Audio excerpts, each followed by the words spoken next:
నమస్కారం. నేను డాక్టర్ శ్రీనివాస్ చెలిమెల, సంస్కృతి ఆయుర్వేద క్లినిక్ నుంచి మాట్లాడుతున్నాను. మనము జనరల్‌గా మా దగ్గరకు వచ్చే పేషెంట్స్ చాలా రకాల ప్రాబ్లమ్స్ వస్తుంటారు. బట్ ఇప్పుడున్న జనరేషన్‌లో చాలా కామన్‌గా వినే వ్యాధి వచ్చేసి డయాబెటీస్. అంటే మేము సాంస్క్రిట్‌లో దాన్నే మనం మధుమేహము అని ప్రమేహము అని అంటాం. ఇవి డయాబెటీస్ అసలు ఎవరికి వస్తుంది? దీన్ని గుర్తించడము ఎలా? దాని లక్షణాలు ఏంటి? దాని ట్రీట్మెంట్ వీలైతే మనం ఏమన్నా ప్రికాషనరీగా తీసుకొని దాన్ని రివర్స్ చేయగలుగుతాం అనే దాని గురించి మాట్లాడదాం. అసలు డయాబెటీస్ అనేది చూసుకుంటే మనకి 2 రకాలు ఉంటుందండి. ఒకటి డయాబెటీస్ 1 అండ్ డయాబెటీస్ 2 అంటాం. అంటే మనం జనరల్‌గా పెద్దవాళ్ళల్లో ఏజ్‌లో వచ్చే వాళ్ళు చూసేది డయాబెటీస్ 2 మనం ఎక్కువగా చూస్తుంటాం. చిన్న పిల్లల్లో వచ్చే వాళ్ళని డయాబెటీస్ 1 అంటాం. దాన్నే జువెనైల్ డయాబెటీస్ అంటాం. మరి ఈ డయాబెటీస్ ఎవరికి వస్తుంది అంటే మనం దీనికి కొంచెం హిస్టరీ తీసుకుంటే ఒక 20-25 ఇయర్స్ బ్యాక్ ఏమనేవాళ్ళం అంటే ఇది సెడెంటరీ, ఎవరైతే సెడెంటరీ లైఫ్ స్టైల్ అంటే అసలు బాడీకి ఫిజికల్ యాక్టివిటీ లేకుండా ఓన్లీ ఫుడ్ ఇంటేక్ ఉండి దాన్ని డైజెస్ట్ చేయకుండా సెడెంటరీగా లైఫ్ స్టైల్ లీడ్ చేసే వాళ్ళల్లో ఎక్కువగా చూసేవాళ్ళము. బట్ ఈ 10-15 ఇయర్స్ నుంచి మీరు చూస్తూ ఉంటే ఏంటంటే ఒక 30 ఇయర్స్ నుంచి అంటే ఒక 30-35 ఇయర్స్ వాళ్ళల్లో కూడా చాలా కామన్గా డయాబెటీస్ అనేది చూస్తున్నాము. దానికి ఒక కారణంగా స్ట్రెస్గా కూడా మనం చూస్తుంటాం. అంటే ఇక్కడ ఇంతకుముందు చెప్పినట్టు ఓన్లీ సెడెంటరీ లైఫ్ స్టైలే కాకుండా మనిషి చాలా శారీరకంగా మానసికంగా ఒత్తిడికి లోనైనప్పుడు కూడా ఈ షుగర్ అనేది ఎలివేట్ అవుతూ ఉంటాయి. అయితే దీనికి ముఖ్య కారణం చూసుకుంటే మనం ఏంటంటే జెనెటిక్ అంటాం. డయాబెటీస్ అంటే మీ ఫ్యామిలీలో ఉన్న వాళ్ళు మదర్కి ఫాదర్కి ఉంటే మీకు 70% ఆఫ్ ఛాన్సెస్ ఉంటాయి. మరి వాళ్ళకి లేనప్పుడు కూడా మనం ఇప్పుడున్న ట్రెండ్లో చూసుకుంటే ఇప్పుడున్న జనరేషన్లో నేను ఇంతకుముందు చెప్పినట్టు 35-40 ఇయర్స్ వచ్చే వాళ్ళల్లో ఈ స్ట్రెస్ కారణం కానివ్వండి, లేకపోతే మెటబాలిక్ డిజార్డర్, ఇది ఒక మెటబాలిక్ డిజార్డర్ అన్నప్పుడు అంటే ఏంటి అంటే మనం తీసుకునే ఫుడ్ మన శరీరానికి సరిగ్గా డైజెస్ట్ చేసుకోలేకపోవడము, సరైన టైంకి ఫుడ్ తీసుకోకపోవడము, ఆర్ చాలా హెక్టిక్ షెడ్యూల్లో స్ట్రెస్ఫుల్గా లీడ్ చేయటము, ఇవన్నీ కూడా ఏమవుతున్నాయంటే ఈ షుగర్ రావడానికి కారణంగా చూస్తూ ఉంటాం. అండ్ అయితే అడుగుతుంటారు, డాక్టర్ గారు మరి షుగర్ వచ్చింది, నేను టెస్ట్ చేసినప్పుడు నాకు సిమ్టమ్స్ లేకుండా మామూలుగా టెస్ట్ చేసినప్పుడు కొంచెం ఎలివేటెడ్గా కనబడ్డాయని వాళ్ళు కూడా ఉంటారు. వాళ్ళలో ప్రీ డయాబెటిక్ అంటాం. అంటే ఈ ప్రీ డయాబెటిక్ అంటే వీళ్ళకి షుగర్ వచ్చే ఛాన్సెస్ ఎక్కువగా ఉన్నాయి అని తెలుసుకుంటాం. మరి ఈ ప్రీ డయాబెటిక్ లక్షణాలు కూడా ఎలా ఉంటాయంటే మనిషి చాలా నీరసంగా అనిపించడము, పిక్కలు పట్టేయటము, యూరినేషన్ చాలా ఎక్కువ సార్లు వెళ్తూ, అండ్ అలానే మూత్రంలో ఇన్ఫెక్షన్స్ మగవాళ్ళలో కానీ ఆడవాళ్ళలో కానీ ఈ మూత్రంలో ఇన్ఫెక్షన్స్ చాలా రిపీటెడ్గా జరుగుతున్నప్పుడు మరి షుగర్ టెస్ట్ అడ్వైస్ చేస్తుంటాం. సో అలాంటి వాళ్ళల్లో ఆ ప్రీ డయాబెటిక్ చూసినప్పుడు ఏం చేస్తాము, మన లైఫ్ స్టైల్లో కొన్ని చేంజెస్ చేసుకొని అంటే సరైన టైంకి ఫుడ్ తీసుకొని సమతుల ఆహారం తీసుకుంటూ వ్యాయామం అనేది ఇక్కడ చాలా ఇంపార్టెంట్.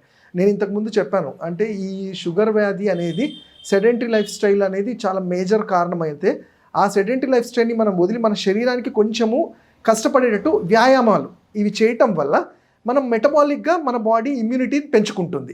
సరే, మరి ఈ ప్రీ డయాబెటిక్లో ఓన్లీ ఇవి చేస్తేనే సరిపోతుందంటే యాజ్ ఎ ఆయుర్వేదిక్ డాక్టర్గా మేము ఏం చేస్తాము, మనం తీసుకునే ఫుడ్లో కూడా కొన్ని సింపుల్ చేంజెస్ చెప్తుంటాం.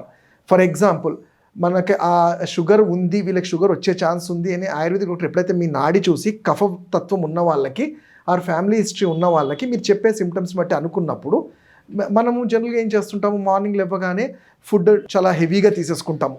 బ్రేక్ఫాస్ట్ కానివ్వండి ఆర్ లంచ్ కానీ కొన్నిసార్లు స్కిప్ చేస్తుంటాం. అంటే రెండు కరెక్ట్ కాదు.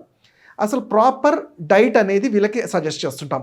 అలాంటి వాళ్ళల్లో మనం సింపుల్గా ప్రీ డయాబెటిక్స్కి మేము ఏం చెప్తుంటాము, పొద్దున్న లేచినప్పుడు రాత్రి నానబెట్టిన మెంతుల్ని ఒక చెంచాడు తినడం వల్ల మన ప్యాంక్రియాటిక్ సెల్స్ అనేవి యాక్టివ్గా ఉంటాయి. అంటే మీరు చూసి అసలు దీనికన్నా ముందు నేను అసలు షుగర్ ఎలా మన బాడీలో ఎందుకు వస్తుంది అంటే మన ప్యాంక్రియాస్ అనే గ్రంథి అది ఇన్సులిన్ అనే హార్మోన్ని రిలీజ్ చేస్తుంది. ఈ ఇన్సులిన్ అనే హార్మోన్ బ్లడ్లో షుగర్ని మూవ్ చేస్తుంది, సెల్స్లోకి పంపిస్తుంది, బ్లడ్ నుంచి సెల్స్లోకి వెళ్తుంది.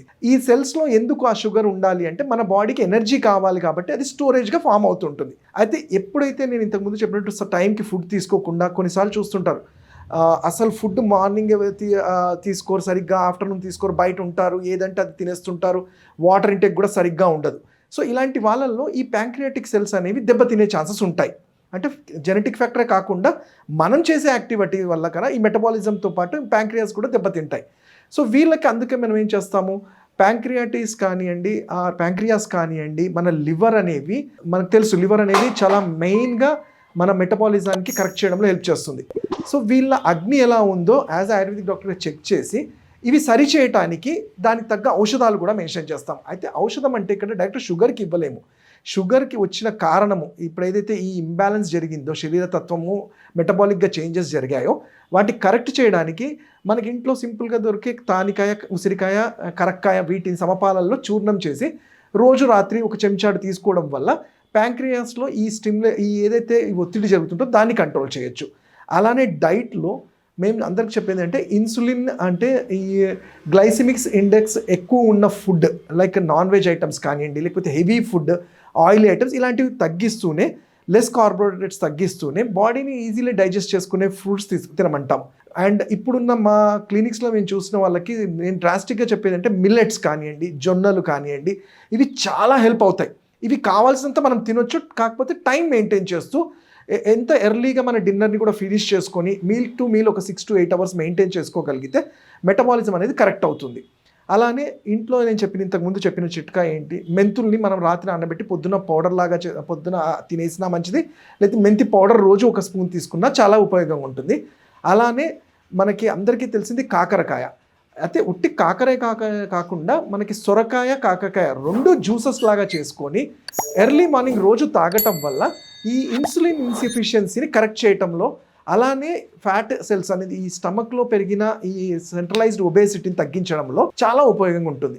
ఇవే కాకుండా ఒబేసిటీ, కొన్ని కండిషన్స్లో ఒబేసిటీ అధిక బరువు ఉన్న వాళ్ళలో కూడా షుగర్ ఎలివేట్ అవ్వడం చూస్తుంటాం. అలానే బ్యాడ్ హ్యాబిట్స్, స్మోకింగ్ కానీ, ఆల్కహాల్, ఇవన్నీ వాళ్ళకి సరిగ్గా మనం కంట్రోల్ చేసి సమయానికి ఫుడ్ తీసుకుంటూ తగినంత వ్యాయామము, అలానే మానసిక ఒత్తిడి లేకుండా ఉండగలిగితే షుగర్ ప్రీ డయాబెటిక్లోనే మనం రివర్స్ చేసే ఛాన్సెస్ చాలా ఉంటాయి. ఒకవేళ అది షుగర్ కంప్లీట్గా తగ్గించలేకపోయినా ఇన్సులిన్ లెవెల్స్ నుంచి నార్మల్గా డైట్తోనే మెయింటైన్ చేయడానికి హెల్ప్ అవుతుంది. బట్ ఏది ఏమైనా మీరు ఒక ఆయుర్వేద వైద్యుడి పర్యవేక్షణలో ఇవి ఫాలో చేస్తే మంచి ఫలితాలతో, ఎటువంటి సైడ్ ఎఫెక్ట్స్ లేకుండా, అంటే మీరు చూస్తారు షుగర్ ఉన్న వాళ్ళకి 5 yearsకో 10 yearsకో న్యూరోపతి అంటాము, రెటినోపతి అంటాము, ఇవన్నీ కూడా కాంప్లికేషన్స్ రాకుండా తప్పకుండా మనము హెల్ప్ చేసిన వాళ్ళు అవుతాం. సో ఇవే కాకుండా ఆయుర్వేదంలో పంచకర్మాల్లో కొన్ని థెరపీస్ ఉంటాయి. అంటే ఇవి ఒక్కొక్క స్టేజ్ని బట్టి అది మళ్ళీ నార్మల్సీ తీసుకురావడానికి హెల్ప్ అవుతుంటాయి. లైక్ పంచకర్మ అని కానీ ఇవన్నీ కూడా ఒక పద్ధతి ప్రకారం మీ నాడి, మీ తత్వాన్ని బట్టి మేము సజెస్ట్ చేస్తూ ఉంటాం. వీటి గురించి ఇంకా మీరు తెలుసుకోవాలనుకుంటే మీరు నన్ను పర్సనల్గా వచ్చి కలవచ్చు. నా నంబర్ 7658909501. Thank you.